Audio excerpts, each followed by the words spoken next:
अस्सलाम वालेकुम, आदाब। मैं हूं खलील फरहाद। नेशनल व इंटरनेशनल खबरों की तफसील जानने के लिए वर्ल्ड न्यूज़ की शुरुआत करते हैं हेडलाइंस से। रफा में इजरायली फौजी टैंक दाखिल, हमास जंगजुओं के साथ आमने सामने की लड़ाई। 3 इजरायली फौजी हमास के बॉबी ट्रैप का शिकार होकर हुए हलाक, दिगर 3 जख्मी।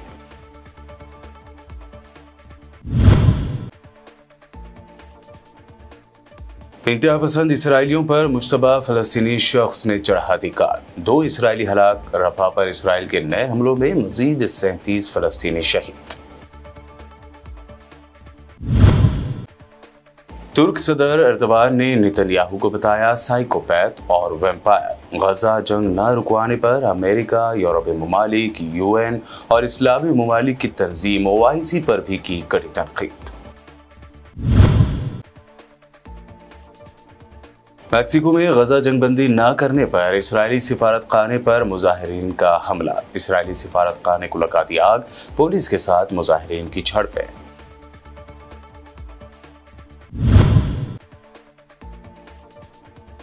वक्त से पहले केरला में मानसून ने दे दी है दस्तक, केरला में तेज हवाएं और बारिश का सिलसिला शुरू, कई जगह पेड़ गिरने की खबरें।